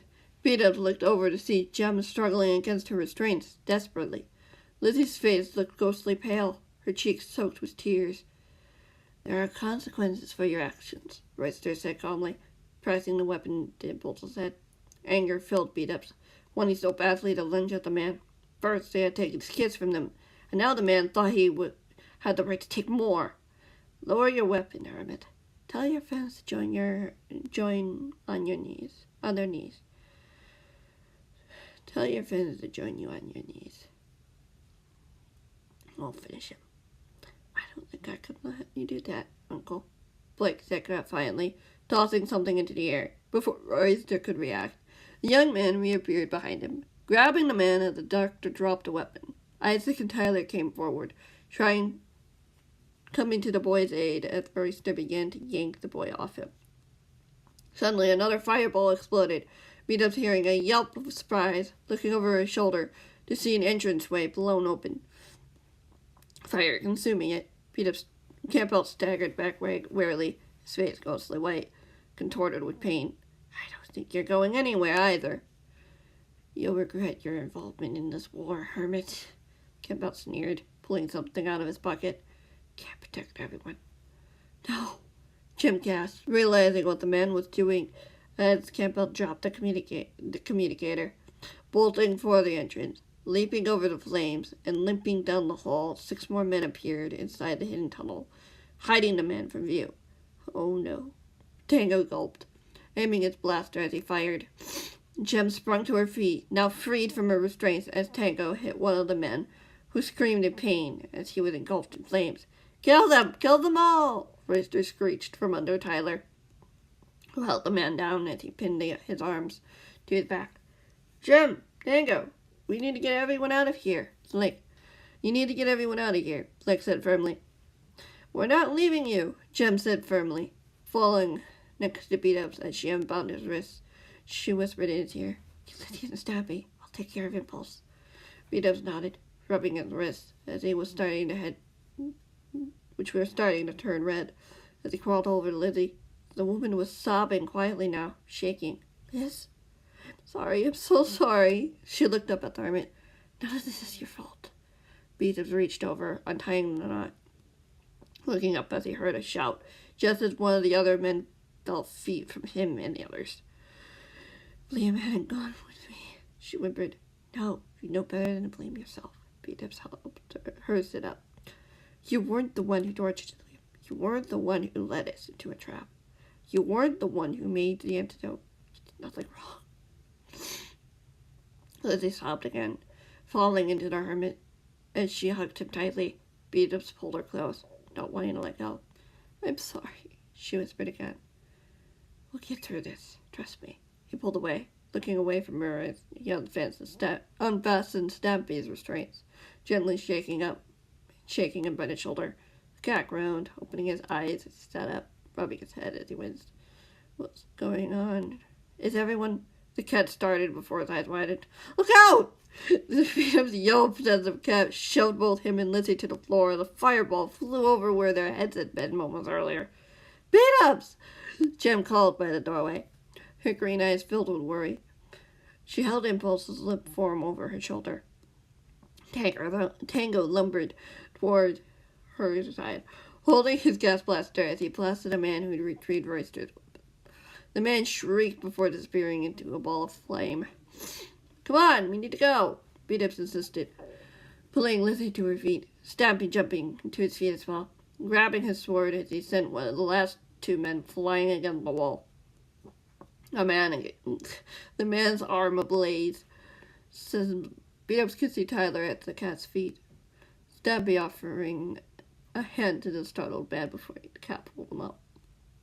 You aren't where? Royster snarled, appearing with a shatter of glass, lunging at the hermit and Lizzie. As the woman screamed, Beat-Ups jumped in front of her to shield her, just as an explosion rocked the ceiling before crumbling debris fell toward them. Beat-Ups yelped as he was pulled out of the room as the doorway closed behind them. Chapter 27. What?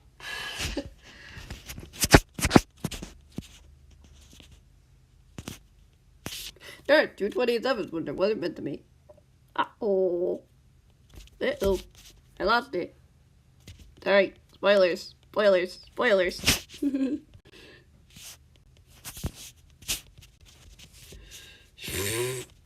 Chapter 28. Alright, I got 29 chapters in here. Oh, okay. Stampy! Lizzie screamed, pulling herself out of Tango's grasp as she ran to the wall-off entrance, grabbing for a pickaxe, her hands shaking. Tango let go of Beat-Ups, coming towards her cautiously. "Lizzie, it's okay. They're okay." The hermit stood beside her, trying to grab her arm. She knocked his gesture away. "How can any of this be okay?" she snapped, swinging her pickaxe, taking off a chunk of stone, dirt, and other fallen debris. "They could be crushed." "Lizzie." Tango took a step back, avoiding the pickaxe flying through the air. He didn't stop her. His Beat-Ups glanced over his shoulder, seeing Jim's concerned face, watching the other YouTuber. "He'll be right behind us. Trust me. It's part of the plan." "What plan?" Lizzie asked, swirling around to meet the hermit. "To get us all killed?" More tears streamed down her face. She dropped her pickaxe, falling to her knees. I can't lose another friend. I can't." "No one is lost," Tango replied, coming to her side. "They're safe." "How do you know?" She looked up at him. "I made sure of it myself." The man smiled, his ruby red eyes gleaming in the lamplight. Just then, the remains of the wall broke away. Lizzie gasped, jumping to her feet when she saw Stumpy emerged, tackling him into a hug. "You're okay." Lizzie stopped, pulling away only for her to pull her closer into the embrace. Tyler came in with a quick save, the cat grinned, looking up at the other hermits. "The force field saved us." "That's what I was hoping would happen." Tango beamed, patting the cat on the back. Stumpy nodded, the smile fading as he pulled away from Lizzie. "You okay? They didn't hurt you?" "No," she sniffed, wiping away a tear. "Not physically, anyway." The cat nodded, looking back over his shoulder. Beat-Ups heard a shout from within the tunnel, a familiar voice asking for help. "Rose?" Beat-Up's eyes grew wide, running into the tunnel before anyone could stop him. He entered the room, what was left of it. Most of the ceiling opened up to the starlit sky. The hermit saw crumbling dirt and stone all around the place. There were a few heaps of debris everywhere. He spotted Rosie.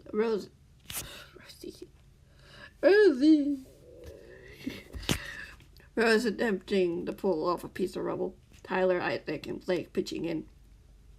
There were half a dozen other men around, checking the other areas for survivors. "Beat-Ups!" Rose gasped, looking up at the sound of his voice, standing as her eyes softened. "It's good to see you're okay." "I'm good." Beat-Ups nodded, walking the rest of the way through the room, hearing footsteps behind him as he spotted what she was doing. "What is that?" "It is," Rose frowned, pulling off another piece of rubble, tossing it aside. Beat-Ups could see the broken form of a man in a white lab coat, blood trickling from the man's lips. He heard a soft groan as a shiver ran down the hermit's spine. He was in a protective spear. "Reister," Beat-Ups gulped, kneeling beside the man. He wasn't moving. His breathing had slowed, raspy, staggered as the hermit swallowed. "Be okay?" "I can't guarantee that." Rose shook her head.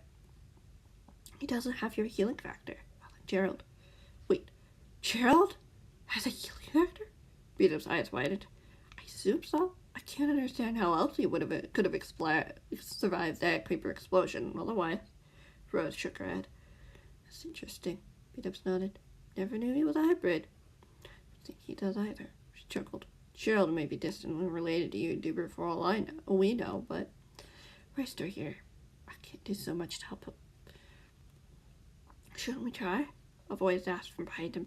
Beat-Ups looked back, seeing his friends watching. Stampy stepped forward. "I know he isn't great, but we can't just leave him here." "No," Rose agreed, grabbing the man by the arms and gently pulling him out of the debris. The doctor groaned. Beat-Ups noticing the man's hair was stained with blood. The hermit's legs felt like jelly as he stood. Rose pulled out a regen potion, putting it to the man's lips. The doctor groaned again as she made him drink. "We need to get out of here. I'll take care of Royster and any other stragglers. Get back to Stampy's base. Be prepared for an ambush in case Campbell decides to return." "What about the others? Are they safe?" Beat-Ups asked, feeling a hand on his shoulder, pushing him back. "I assume so," Rose smiled gently. "We'll get them out of their cell. Sam was trying to wake up Kate when we found them." Tango replied, "We got them out of their cell, yeah." Beat-Ups nodded, looking away from the broken form of the man who'd caused him so much pain, had put so many of his friends' lives in danger, including his own. Let's join them back at their lovely abode. Lovely abode? Stampy smiled gently. He nodded, not asking any more questions. Beatus followed his friends, stopping at the door when he heard his name. If you see Julius, tell him what happened. Rose replied calmly. About how he tried to help his father. He won't believe me. Beatus glanced back. Woman, he's been feeding from the same lies for years. You need to trust your enemy. Rose nodded. Let him know I want to talk to him then. I want to give him a chance to walk away from all of this. He's lost so much at such a young age, and I will let him know. Stampy agreed, putting a hand on Beatum's shoulder. Take care of his father the best you can. And you stay safe. Rose nodded, tears forming in her eyes. All of you. Yes, ma'am. Beatum smiled sadly. I'll see you soon. Oh, and Campbell got away and wants you to pay. Jem pointed out, still holding Impulse over her shoulder. I'd make sure your brother is safe if I were you. So long as you keep my nephew safe. She nodded, getting to her feet. Don't worry about that, Lizzie said determinedly. They won't ever touch a hair on their heads again. Rose smiled, nodding toward the three helping her. Go with your charges. I've got some guys nearby keeping watch. I'll speak with you soon. The group didn't argue with as Beatus watched them approach.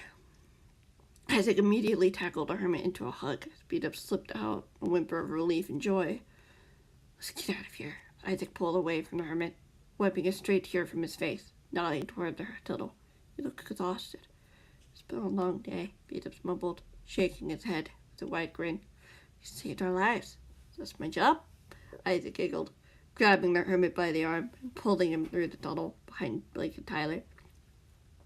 Stampy staying back for a moment before following them through.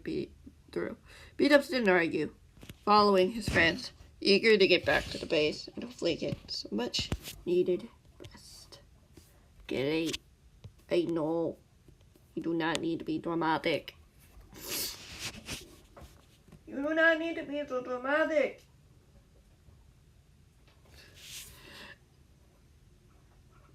Get it! Yeah. Chapter 29. We're almost done, guys. It's great. 2 hours had passed and the group had returned to Stampy's house, or what looked more like a mansion with how big it was. Beatus made it to the living room, where he knew both Liam and Impulse were resting. He peeked in through the window, spotting Jem sitting in a chair beside Impulse, dabbing a towel with Regen gently on the burns. Beatus opened the door, stepping inside, seeing Liam in another bed, still fast asleep. How are we doing? Beatus asked her calmly. She looked up at the sound of his voice. They'll be okay. Jem swallowed, gesturing toward Impulse. His burns are already starting to fade. What about Liam? Beatus frowned. He'll need time. She smiled sadly. He doesn't have the healing factor like us, so he's stuck in bed rest for a while. But he's okay. Beatus went over to Liam's bed, seeing the boy's fast asleep, his face partially bandaged. Yes, Jem confirmed with a nod. Dr. James said so. Dr. James? Beatus rose an eyebrow. Sam, she crit. He's a potion master, too, you know. But Lizzie is here, too. Beatus pointed out. Jem shook her head. Stacy insisted she came back to the school with her. Haley escorted them with one of the helpers. She's still here with Caitlin. She promised Lizzie she'd look after Liam and keep him safe. Beatus smiled. I'm sure she'll do great at it. Yeah. Jem agreed, leaning back as she lifted a now dry towel. I'm still trying to figure out what happened. Beatus nodded, looking over his shoulder to meet her eyes. I am too. It all happened so fast. How did Tango get here? When did he get here? You could ask him. Jem smiled with a giggle. Tango's helping Polly with something at her house. Beatus shrugged. I don't want to bother them. No, I suppose not. Jem sighed, looking down at Impulse. She'd come sooner. Hey. Got out alive. No one was killed. Beatus nodded. That's got to mean something. She nodded in return, not saying anything. The two of them stayed where they were for a long moment before she looked up at him. Do you know how Royce is doing? Beatus's face fell. moving his eyes from her as he stared at the floor. Spoken with Rose an hour prior, along with a few others in the clubhouse. But what had happened? Royster hadn't made it out of the compound alive, and Juliet was nowhere to be seen. Neither was Campbell. Jem read his face, nodded, understanding what the hermit was saying. You know where Juliet is? Jem continued. No, Beatles admitted quietly. He's been bound to a cell last time I remember, right? That's what Sam told me when the group found him. Jem nodded. He wasn't there? He disappeared. Beatles frowned. How could someone just disappear? Jem furrowed a brow. No idea, Beatles sighed. Maybe the same way Green did when he'd been restrained through a brawl. Maybe. Jem paused. Or what the guards found him and freed him. Tuesdays, we don't know, and that's dangerous, Beatles replied. Campbell wants him to come back and hurt one of our friends. Pained look filled the hermit's face. It's already caused enough pain. Beatles walked over to her. Is everything okay? No. Jem shook her head. Just, Juliet was the one to... Her eyes moved over to where Liam was resting. Tears filled her eyes as she shook her head. He told me he tortured people many times before, and that it was a treat to finally do something that mattered to the cause. Peter swallowed, putting a hand on her shoulder. I'm sorry you had to see that. I wanted to stop him. Liam was in so much pain, agony. I hated it. She stared at the floor. She just didn't seem to care. Beavis pulled her into a hug. He'll be okay. We'll find Juliet. We'll make sure he pays. She shook her head. He won't change anything. He's hurt so many people. Even if we gave him the justice he deserved, he still did those things. Can't forget that. We'll figure this out. One step at a time. Beavis assured her, pulling her closer. Trust me. Thank you, Bubbles. Jem sniffed, returning the embrace. Thank you. That's what friends are for. Beavis smiled, finally pulling her away. We've got each other's backs, no matter what's going on. She nodded, looking at the door as footsteps grew louder. Beavis turned, seeing Haley appear a moment later. She was carrying a couple of black bowls of steaming stew on the tree. Are you too hungry? Sure, Beavis nodded, finding an extra seat as he sat down. Haley served them, handing each of them a bowl. You look you could use somewhat of a nap. Haley smiled at the hermit gently. I'll be fine. Beavis stifled a yawn.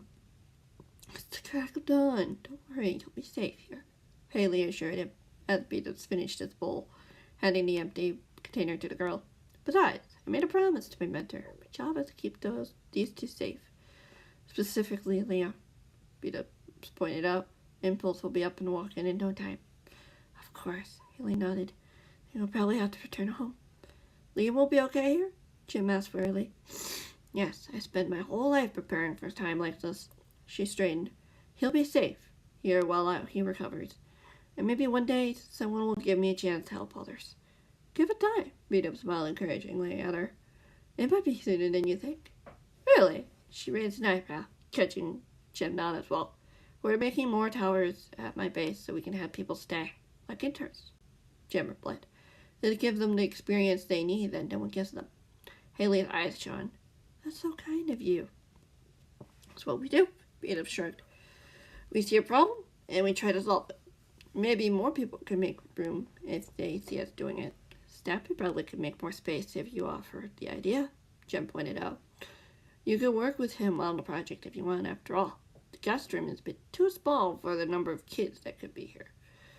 There is the Hotel of Dreams, Jem pointed out. It's a nice place. I'm sure he'd be happy to help. That's what I'm saying, Jem pointed out. We can make this happen. Haley nodded and smiled. I'll see what I can do to spread the word, but you need to rest, Beavis. You need that strength when you crowd the portal. All right, Beavis said. What about Kate? She'll stay with us for the time being, Haley replied. Rose had already notified her parents. The school is currently full and unable to house new students because of the virus. Her face fell. She'll be safe here. I can help train her with him. Good. Jem's expression softened. She's such a sweet girl with a fire to do what's right.